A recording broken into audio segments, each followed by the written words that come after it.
Hello everyone, मोहित study IQ centre में आपका स्वागत है। आज हम ईवीएस के 30 इंपॉर्टेंट क्वेश्चंस को यहाँ सॉल्व करेंगे जो आने वाली परीक्षा में आपके लिए महत्वपूर्ण होंगे। तो अगर आप ज़्यादा से ज़्यादा जितना हो सके आप ईवीएस के पेपर्स क्वेश्चंस को सॉल्व करने लगे। अगर आपका सिलेबस कंप्लीट हो गया है तो अब जा कर के पेपर्स लगाने का वक्त है। आप जितना ज़्यादा से ज़्यादा हो सके आप पेपर्स लगाइए, ठीक है। और अपना टेस्ट हमेशा देते रहिए कि मैं अपना कितना बेहतर कर रहा हूँ। मैंने इस चैनल के माध्यम से आपको ईवीएस के पेपर्स ऑलरेडी मैं 2 पेपर करा चुका हूँ, 3 पेपर मैं ऑलरेडी करा चुका हूँ, ये चौथा पेपर है। और सीडीपी के भी मैंने 8 पेपर कराए हैं। और टॉपिक वाइज मैंने इसमें सब कुछ टॉपिक वाइज एक एक करके टॉपिक को समझाया है। वो चाहे पियाजे हो, वाइगोस्की हो, है ना, कोल्सबर्ग हो, ये सभी जो चीज़ें हैं इसको आप टॉपिक वाइज पढ़ सकते हैं इससे। तो अगर वीडियो पसंद आए तो प्लीज़ चैनल को लाइक सब्सक्राइब ज़रूर कीजिएगा। और अगर कोई कमेंट हो तो ज़रूर मुझे कमेंट कीजिएगा। ठीक, चलिए शुरू करते हैं। पहला क्वेश्चन है जो विशिष्ट से सामान्य का सिद्धांत निम्न में से किस में प्रयोग होता है? विश्लेषण विधि में, स्वतः शोध विधि में, या संश्लेषण विधि में, या आगमन विधि में?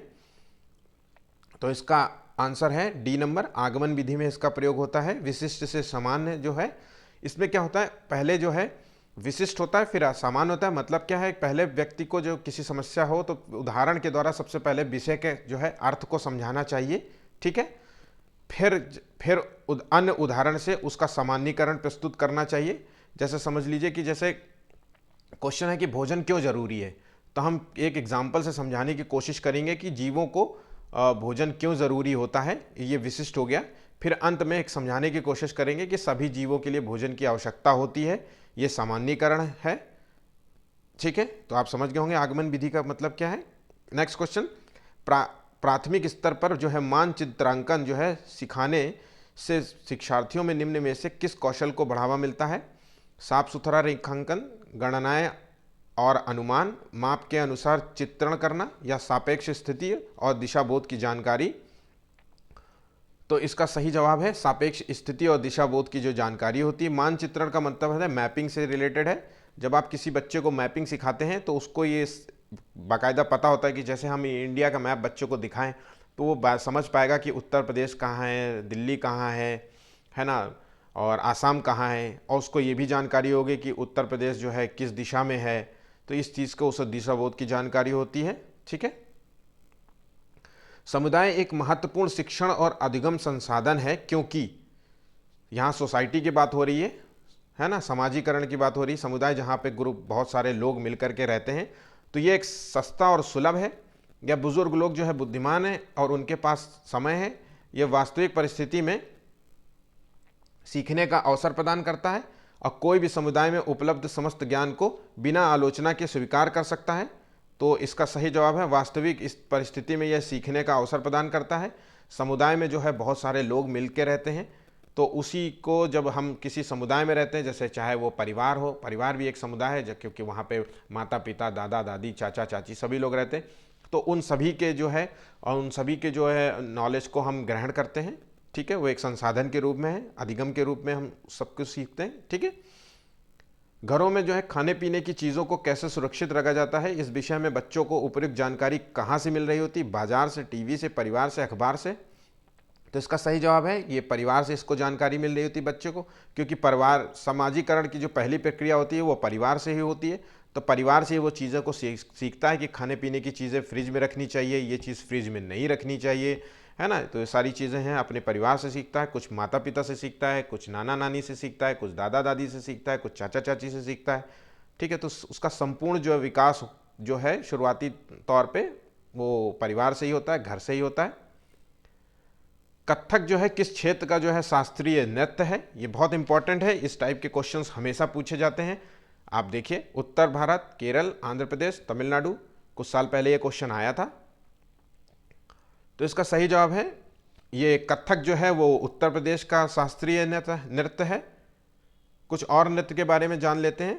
तो आंध्र प्रदेश का जो है वो कुचिपुड़ी है, ये याद रखिएगा, कुचिपुड़ी।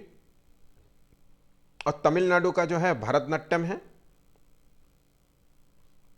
भरतनाट्यम, ठीक है। और केरल का जो है कथकली है, ठीक। याद रखिएगा। दाचीग्राम जो है राष्ट्रीय उद्यान कहाँ पर स्थित है? हिमाचल प्रदेश में, जम्मू कश्मीर में, तमिलनाडु में, सिक्किम में। इस राष्ट्रीय उद्यान के भी हमेशा ईवीएस का बहुत इंपॉर्टेंट टॉपिक है, इससे हमेशा एक क्वेश्चन आता है, इसलिए जितने भी इंपॉर्टेंस जो हों आप नेशनल पार्क्स को याद रखिए, सारे स्टेट्स में एक एक दो दो चार चार याद ज़रूर करिए, लिंक भिड़ाने की कोशिश कीजिए, याद हो जाएगा। जैसे दाचीग्राम जो है वो हिमाचल प्रदेश, जम्मू कश्मीर, तमिलनाडु, सिक्किम में है, तो इसका सही जवाब है ये जम्मू कश्मीर में है। तो हमने ऐसे याद किया था कि दाचीग्राम जो है बहुत गाँव जो ग्राम है या गांव है, दाचीग्राम तो बड़ा गम है वहाँ पे जम्मू कश्मीर में, कभी बमबाड़ी होती रहती है, तो कभी मिलिट्री लगी रहती है, तो कभी कर्फ्यू लग जाता है, इस तरीके से हमने याद किया था। ठीक है, इस चीज़ को आप भी याद रखिए। और कुछ है, हिमाचल प्रदेश कुछ और याद कर लेते हैं। हिमाचल प्रदेश में जो है national park pin valley national park है, याद रखिएगा, इंपॉर्टेंट है। और तमिलनाडु में जो है वो अन्नामलाई जो है नेशनल पार्क है। ठीक, और हाल ही में अभी जो है एक नेशनल पार्क जो है करंट अफेयर का था, जो कूनो नेशनल पार्क कहते हैं, वो मध्य प्रदेश में है। ठीक है, नेक्स्ट क्वेश्चन। रिहाना अपने परिवार के साथ केरल में रहती है और वहाँ उसे ऊंचे वृक्ष दिखाई पड़ते हैं, उसके गृह नगर शिमला के ऊंचे वृक्षों से वो अलग हैं, वो शिमला में रहती है। तो उसने केरल से कौन से ऐसे वृक्ष देखे थे? नारियल के, सेब के, लीची के, की चीड़ के? तो इसका सही जवाब है केरल में जो है नारियल का उत्पादन सबसे ज़्यादा होता है, तो उसने नारियल का पेड़ देखे थे। तटीय क्षेत्र में नारियल का उत्पादन बहुत ज़्यादा होता है। ठीक है, ऐसा कौन सा स्टेट है जिसे टाइगर स्टेट के नाम से जानते हैं? राजस्थान, गुजरात, पश्चिम बंगाल, मध्य प्रदेश? तो इसका सही जवाब है मध्य प्रदेश, टाइगर स्टेट के नाम से जाना जाता है। मध्य प्रदेश में जो है एक कूनो नेशनल पार्क है, याद रखिएगा, कूनो नेशनल पार्क। अभी करंट अफेयर का क्वेश्चन आया है कूनो नेशनल पार्क, इसलिए इस लिहाज से क्वेश्चन आ सकता है। कूनो नेशनल पार्क ये मध्य प्रदेश में स्थित है। यहाँ पे नामीबिया से आए जो है 3 जो है चीतों को छोड़ा गया है, कल ही ये छोड़ा गया है। ठीक है, याद रखिएगा। नेक्स्ट क्वेश्चन, वनों के महत्व को कारण बताइए, क्या क्यों महत्वपूर्ण है? इसे ग्रीन गोल्ड कहते हैं, ग्रीन हाउस के लिए कहते हैं, ग्रीन आइलैंड कहते हैं, या ग्रीन सिल्वर कहते हैं? तो वनों का जो है ये ग्रीन गोल्ड है, जिसे कहते हैं हरा सोना। ठीक है, और वन लगाने चाहिए, नहीं तो ग्रीन हाउस इफेक्ट जो है वो बढ़ता है। जितना पर्यावरण प्रदूषण बढ़ेगा उसी को ग्रीन हाउस, पर्यावरण प्रदूषण से क्या होता है कि तापमान बढ़ता है, उस तापमान वृद्धि को ही ग्रीन हाउस इफेक्ट कहते हैं, ध्यान रखिएगा। ठीक है, जैसे मेथेन बढ़ जाए या CFC गैस बढ़ जाए, कार्बन डाइऑक्साइड बढ़ जाए, तो ठीक है, तो इसलिए ज़्यादा से ज़्यादा पेड़ लगाइए ताकि वो ग्रीन हाउस इफेक्ट को कम कर सकता है। तो वनों का महत्व ग्रीन गोल्ड के रूप में है। भारत में जो प्रोजेक्ट टाइगर है किस वर्ष आरंभ किया गया था? 1982, 1981, 1972 या 1973? तो इसका सही जवाब है 1973 में जो है प्रोजेक्ट टाइगर शुरू किया गया था, ध्यान रखिएगा। नेहा कक्षा 5 में ईवीएस विषय में नीचे दी गई मूल्यांकन तकनीक का प्रयोग करती है, कौन सा है? तो हस्तसिद्ध क्रियाकलापों का मूल्यांकन, गृह कार्य मूल्यांकन, परियोजना कार्य मूल्यांकन, मौखिक परीक्षा। नीचे दी गई तकनीकों में से कौन जो है सबसे ज़्यादा मूल्यांकन दे सकता है? वस्तुनिष्ठ, बी और सी, ए और डी, बी और डी, ए और बी? तो इसका है हस्तसिद्ध क्रियाकलापों का मूल्यांकन जो है, और मौखिक परीक्षाओं का मूल्यांकन, तो ए और डी। ठीक है, तो इसका आंसर है ए और डी, बी नंबर। ठीक है, प्राथमिक स्तर पर जो है बच्चे का आकलन करने का सर्वश्रेष्ठ तरीका कौन सा होता है? प्राथमिक स्तर पे पूछ रहे हैं, तो इसका सही जवाब है पोर्टफोलियो है, या आवधिक परीक्षाएं हैं, गृह कार्य है, योगात्मक कार्य है? तो इसका सही जवाब है पोर्टफोलियो। पोर्टफोलियो में मतलब जब कार्य को जो है छोटे छोटे भागों में बांट करके बच्चे से कराया जाए, तो इससे क्या होता है, बच्चे जल्दी सीखते हैं और लंबे समय तक सीखे रहते हैं। इसी के माध्यम से हम किसी चीज़ को भी, प्रक्रिया को, जैसे कि अगर हम बच्चे से कहें कि ए लिखिए, तो उसे ए तुरंत वो नहीं लिखेगा, धीरे धीरे पहले पेन पकड़ेगा, फिर हम उसको बिंदु बिंदु इस तरीके से कई भागों में बांट करके तब वो धीरे से ऐसे लाइन लगा करके ऐसे करके ऐसे खींच के तब कहीं जा करके वो ए लिख पाएगा। तो एक प्रक्रिया के तहत धीरे धीरे आकलन का सबसे बेस्ट तरीका यही होता है, सिखाने का भी बेस्ट तरीका यही होता है। ठीक है, सहयोगात्मक अधिगम में पुराने और अधिक दक्ष विद्यार्थी जो है छोटे एवं कम कुशल विद्यार्थियों का आकलन करते हैं। इसका परिणाम है उच्च उपलब्धि और स्वगरिमा, उच्च नैतिक विकास, समूहों में द्वंद्व और गहन प्रतियोगिता। तो जो है अच्छे जो है सहयोगात्मक अधिगम है, जहाँ पे सहयोग प्रदान किया जाता है, उसके द्वारा सहयोग के माध्यम से सिखाया जाता है। पुराने और अधिक जो है बड़े इंटेलिजेंट लड़के हैं जो अपने कम इंटेलिजेंट लड़कों को जो सिखाने की कोशिश करते हैं, उनके अंदर जो है उच्च जो है नैतिक विकास होता है, हाई जो है मोरल जो है डेवलपमेंट होता है। ठीक है। प्राकृतिक स्तर पर जो है पर्यावरण अध्ययन में रचनात्मक आकलन को शामिल नहीं किया जाता है। विद्यार्थियों के अधिगम रिक्तियों की पहचान, शिक्षण में कमियों की पहचान, शिक्षार्थियों के सीखने को बढ़ाने और शिक्षार्थियों की ग्रेडिंग और रैंकिंग। तो इसमें है प्राथमिक स्तर पर पर्यावरण अध्ययन में रचनात्मक जो है आकलन को शामिल नहीं किया जाता है। तो ये रचनात्मक आकलन इसलिए इसको नहीं शामिल किया है, ग्रेडिंग और रैंकिंग से है किसी व्यक्ति का जो है रचनात्मक आकलन नहीं हो सकता, क्रिएटिविटी का आकलन करना है। ठीक है। ईवीएस की पढ़ाई में कक्षा में प्रश्नोत्तर जो है तकनीक का सबसे अच्छा प्रयोग किसके द्वारा किया जा सकता है? विद्यार्थियों का ध्यान आकर्षित करने के लिए, या शिक्षार्थियों में सीखने की जिज्ञासा उत्पन्न करने के लिए, और प्रायोगिक जो है कौशल को बढ़ावा देने के लिए, या कक्षा में अनुशासन बनाए रखने के लिए? इसका सही जवाब है शिक्षार्थियों में जो है सीखने की जिज्ञासा उत्पन्न करने के उद्देश्य से कक्षा में प्रश्नोत्तर तकनीक का प्रयोग किया जाना चाहिए। आप जब बच्चों से प्रश्न पूछते हैं तो बच्चों में जिज्ञासा बस होती है, बढ़ती है, ताकि वो प्रश्न का जवाब दे सके। उन्होंने अगर कुछ कल होमवर्क में याद किया है तो वो कोशिश करते हैं कि मैं जल्दी से जवाब दूं, तो उनको सीखने की जिज्ञासा होती है, जानने की जिज्ञासा होती है। ठीक है। प्राथमिक स्तर पर जो है पर्यावरण अध्ययन के आकलन में निम्नलिखित में से कौन सा एक संकेतक जो है उपयुक्त नहीं है? कौन सा संकेत उपयुक्त नहीं है? सहयोग, स्मरण रखना और प्रश्न पूछना, न्याय और समानता के प्रति चिंता जताना।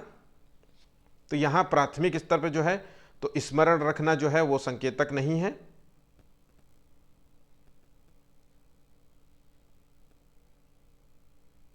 आंसर है इसका आंसर है न्याय और समानता के प्रति जो है चिंता व्यक्त करना, ये इसका उपयुक्त आंसर नहीं है। ठीक है। राकेश जो है कक्षा 5 में पर्यावरण विज्ञान शिक्षक द्वारा दिए गए कार्य को समय से प्रस्तुत नहीं करता है, अतः सबसे उपयुक्त सुधारात्मक जो है उपाय क्या हो सकता है? ध्यान रखिएगा। तो प्रधानाध्यापक की जानकारी में लाना होता है कि खेल की कक्षा में जाने पर उसको प्रतिबंध लगाना, खेलने से ही मना कर देना है, कि उसकी अनियमितताओं के कारणों को जानकर उसे सही मार्गदर्शन देना है, कि उसकी अनियमितताओं की जो है लिखित जानकारी उसके माता पिता को दे देनी चाहिए। तो अगर आपको बच्चे को किसी कार्य को समय से वो प्रस्तुत नहीं कर रहा है, काम नहीं कर रहा है, तो उसमें सुधार किया जाना चाहिए। उसको जानकारी टीचर को ये लेने की कोशिश करनी चाहिए कि आखिर ऐसा क्यों है, वो क्यों नहीं होमवर्क करके आ रहा है। अगर उसका कोई कारण है तो उसको सही दिशा दिखानी चाहिए। ठीक है। सतत और व्यापक मूल्यांकन की एक तकनीक है। अच्छा क्वेश्चन है, ध्यान रखिएगा, ये इंपॉर्टेंट क्वेश्चन है, ये सीटेट के दोनों पेपरों में पूछा जा सकता है। सत्र मूल्यांकन, अर्धवार्षिक मूल्यांकन और निदानात्मक मूल्यांकन की इकाई मूल्यांकन। इसका सही जवाब है निदानात्मक मूल्यांकन, है ना। तो समस्या को जान करके उसका सॉल्यूशन देना होता है, निकालना होता है, जैसे उसका निदान करना होता है किसी भी प्रॉब्लम का। ठीक है, यही है। जड़ी बूटियों की रानी जो है भारत की सबसे पवित्र जड़ी बूटी है। इस औषधि को जो है हिंदू धर्म में महत्व दिया जाता है। इस वनस्पति का जो नाम है वो ओसिमम सैंक्टम है, और इसको सामान्यतः किस नाम से जानते हैं? तो अजवाइन के फूल है, कि तुलसी है, कि रोजमेरी है, कि धनिया है? तो हम सभी जानते हैं कि तुलसी माता की पूजा हमेशा की जाती है ना, उसमें दीपक जलाया जाता है, तो इसका महत्व है। लेकिन ये क्वेश्चन इस महत्व पे नहीं है, इसका नाम बहुत इंपॉर्टेंट है, ये साइंटिफिक नेम आपको याद होना चाहिए। क्वेश्चन यही है, पूछा जाता है। ओसिमम जो है सैंक्टम जो है इसका नाम है तुलसी का। ठीक है। निम्नलिखित में से किसका लाल रक्त नहीं होता है? कॉकरोच, केकड़ा, दोनों का, निम्न में से किसी का नहीं। तो हम जानते हैं कि कॉकरोच और केकड़े का जो है सफ़ेद रक्त होता है। ठीक है, खून लाल नहीं होता है। इनको अगर मार दोगे ना तो ये लाल रक्त, इनका खून नहीं निकलेगा, है ना। बाकी सभी में दोगों में अगर हमारे हाथ में खून निकल आए या कट लग जाए तो खून निकलेगा, वो जिसका रंग होगा लाल, होम्योग्लोबिन की वजह से वो लाल रंग होता है। ठीक है। नेक्स्ट क्वेश्चन, प्रकाश संश्लेषण की क्रिया में हरे पौधे जो है बाहर निकलने वाली जो है कौन सी गैस है? कार्बन डाइऑक्साइड है, नाइट्रोजन है, ऑक्सीजन है? तो हमें सबसे पता है कि प्रकाश संश्लेषण की क्रिया में जो है पौधे जो है कार्बन डाइऑक्साइड खींचते हैं और ऑक्सीजन छोड़ते हैं। इसका सही जवाब है ऑक्सीजन जिसका सिंबल है O2 और कार्बन डाइऑक्साइड का सिंबल है CO2, ठीक है। नाइट्रोजन का सिंबल है N2, ठीक है। याद रखिएगा, कार्बन डाइऑक्साइड जो है वो खींची जाती है, पौधे खींचते हैं, पौधे लेते हैं, और ऑक्सीजन को है छोड़ते हैं, ठीक है। ऊर्जा का पिरामिड होता है सीधा, उल्टा, अनियमित, इनमें से कोई नहीं। तो इसका सही जवाब है ऊर्जा का जो पिरामिड होता है वो सीधा होता है। ऊर्जा एक पोषण से दूसरे पोषण स्तर तक प्रभावित होती है, तो प्रत्येक पोषण स्तर में ऊर्जा की जो है कुछ मात्रा नष्ट हो जाती है, इसलिए ऊर्जा का पिरामिड हमेशा सीधा बनता है। जिसमें जैसे एग्जाम्पल है तालाब जो है वो ऊर्जा का पिरामिड है, ठीक है। ईवीएस कक्षा में जो है सामाजिक असमानताओं पर अधिक बल देने के लिए निम्नलिखित में से कौन सा अधिक प्रभावी अधिगम अनुभव होगा? तो संबंधित मामलों या समस्याओं पर वीडियो फिल्म दिखाना, या संबंधित मामलों पर विशिष्ट भाषण आयोजित करना, या संबंधित मामलों पर कोई प्रतियोगिता का संचालन करना, या विद्यार्थियों के जो है समूह परियोजनाओं के ऊपर लेने के लिए कहना। इसका सही जवाब है ये कोई जो है प्रतियोगिता बच्चों में करानी चाहिए, ताकि उन दोनों के बीच में जो है जो सामाजिक असमानताएं हैं वो दूर हो सके, ठीक है। जब पर्यावरण अध्ययन की कक्षा में जो है विद्यार्थियों में खोज से संबंधित दक्षताओं का विकास करने हेतु एक शिक्षक निम्न में से किसका चुनाव करेगा? तो पाठ्य वस्तु को निर्धारित समय में पूरा करेगा, ऐसी पाठ्य वस्तु जिसे अधिकांश विद्यार्थी पसंद करें, या ऐसी पाठ्य वस्तु जो विद्यार्थियों के लिए महत्वपूर्ण हो, और या ऐसी पाठ्य वस्तु जो विद्यार्थियों के दैनिक जीवन से जुड़ी समस्याओं से हम हो, ठीक है। तो इसका सही जवाब है ऐसी पाठ्य वस्तु जो विद्यार्थियों के दैनिक जीवन से जुड़ी समस्या हो,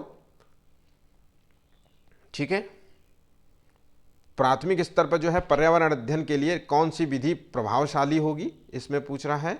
तो योजना विधि, कहानी विधि, व्याख्यान विधि, वाद विधि। तो इसका सही जवाब है जो है कहानी विधि जो है वो एक अच्छी विधि है, बच्चे को कहानी के माध्यम से सिखाने की कोशिश करनी चाहिए, ठीक है। बाकी विधियां जो है वो द्वितीयक स्तर पे आती हैं, प्राथमिक स्तर पे नहीं, ठीक है। ये कहानी जो है ये 1 से 5 के बीच की है, और ये बाकी जो है वो ऊपरी कक्षाओं के लिए है। पर्यावरण अध्ययन की एक कक्षा में जो है शिक्षक विद्यार्थियों से उसकी गर्मी की छुट्टियों के लिए भ्रमण पर बात कर रहा है किए गए, क्योंकि ये विद्यार्थियों से प्राप्त सूचनाएं पाठ्यक्रम पूरी करेगी। यह जिज्ञासु बच्चे राष्ट्र निर्माण के लिए आवश्यक है, और विद्यार्थियों का अनुभव ज्ञान रचना का आधार है, वो अपना समय बिताना चाहता है। इसका सही जवाब है विद्यार्थियों का जो अनुभव है ज्ञान रचना का, वो शिक्षक जो है, टीचर जो है वो अपने स्टूडेंट से उसका जो अनुभव शेयर करना चाहता है कि क्या उसने अनुभव फील किया है, और उसी अनुभव से उसकी जो है ज्ञान की रचना होगी। ध्यान, ठीक है। अच्छे प्रश्न पत्र की जो क्या विशेषता होती है? वैधता, विश्वसनीयता, ए और बी दोनों ही है कि विस्तृत होना चाहिए पेपर। तो इसका सही जवाब है वैधता और विश्वसनीयता दोनों होनी चाहिए। मतलब क्वेश्चन पेपर में जो भी आप पूछ रहे हैं वो विश्वसनीय होना चाहिए, ऐसा नहीं कि गलत इन्फॉर्मेशन के साथ पूछ रहे हैं, है ना। जैसे पेड़ जो है ऑक्सीजन देते हैं और कार्बन डाइऑक्साइड खींचते हैं, ठीक है। तो अब इस पे जो जानकारी होनी चाहिए वो वैध होनी चाहिए, सही होनी चाहिए, वैलिड होनी चाहिए, वो पूरी तरीके से सच पर आधारित होनी चाहिए। ऐसा नहीं है कि पूरी कहानी बता दो और बाद में वो झूठी निकले, ठीक है। पर्यावरण अध्ययन की कक्षा में जो है अवधारणाओं को स्पष्ट करने के लिए कविताओं और कहानी कथन का प्रयोग करना है, ठीक है। तो पाठ को आनंददायक और रोचक बनाने में मदद करता है कि स्थानीय और विस्तृत स्तर पर संसार की प्रकृति को खोजने और कल्पना करने की योग्यता का विकास करने में मदद करता है कि बच्चों में विद्यमान जो है भाषिक और सांस्कृतिक विविधता को ध्यान में रखता है, या उचित दिशा में बच्चों को ऊर्जा को संकेंद्रित करता है। तो कविताएं और कहानियों का कथन की बात हो रही है, तो ये क्या होता है कि कहानी और कथन से माध्यम से जो है बच्चे के अंदर जो है कल्पना का विकास होता है, ठीक है। उसके अंदर प्रकृति को खोजने की क्षमता बढ़ती है, उसका जिज्ञासा बढ़ती है, ठीक है। पर्यावरण अध्ययन के पाठ्य पुस्तक में पहेलियां जो है शामिल करने का निम्नलिखित में से कौन सा जो है उद्देश्य नहीं है? यहाँ नहीं पूछा गया है। क्वेश्चन पेपर पढ़ते वक्त ध्यान रखिएगा, नहीं की चीज़ की जरूर ध्यान रखिएगा, है नहीं जो भी है। बच्चों में आलोचनात्मक जो है चिंतन शक्ति विकसित करना, बच्चों में तर्कणा शक्ति का विकास करना, बच्चों में मस्तिष्क को भ्रमित करना और उन्हें आनंद उठाने देना, और सृजनात्मक चिंतन की योग्यता और उत्सुकता का विकास करना। तो इसका सही जवाब है बच्चों में जो है आलोचना कौन सा नहीं है? तो आलोचनात्मक जो है चिंतन का विकास करना ये बिल्कुल नहीं होना चाहिए। ठीक है, पहेलियों से क्या होता है, आलोचना नहीं करनी चाहिए, बल्कि उसकी तर्कना शक्ति का विकास होता है। वो बच्चा सोचेगा, तर्क करेगा कि ऐसा क्यों हुआ है, मस्तिष्क को घुमाएगा, दौड़ाएगा कि आनंद उठाने की इसका जवाब क्या हो सकता है ना। उसके अंदर जो है क्रिएटिविटी की जो योग्यता बनेगी, सोचेगा तभी तो वो क्रिएटिविटी बन पाएगा, क्योंकि क्रिएटिविटी का संबंध तो पूरा सोचने से है। ठीक है, छोटी कक्षाओं में जो है पर्यावरण अध्ययन विषय में रुचि उत्पन्न करने के लिए पढ़ाने का तरीका होना चाहिए। तो आगमन, मनोरंजन और खेल संबंधी, रटने का, निगमन का। तो इसका सही जवाब है जो है मनोरंजन और खेल के माध्यम से बच्चे को पढ़ाना चाहिए, पर्यावरण की जानकारी देनी चाहिए। ठीक है, पेड़ लगाने के लिए अगर अध्ययन कर रहे हैं तो पेड़ लगाने में उसका मदद करनी चाहिए। आपने खुद से जब वो करके देखेगा तो उसको सही अच्छा लगेगा, वो खेल खेल में चीज़ों को सीखेगा। ठीक है, 30 क्वेश्चंस हो चुके हैं आज के, और देखने के लिए शुक्रिया। और अगर पेपर पसंद आया तो प्लीज़ लाइक और सब्सक्राइब ज़रूर कीजिएगा। मोहित स्टडी IQ सेंटर ये है चैनल हमारा। हम डेली इसमें पेपर और टॉपिक से रिलेटेड क्वेश्चन पेपर डालते रहते हैं, तो प्लीज़ जा कर के देखिए। Thank you.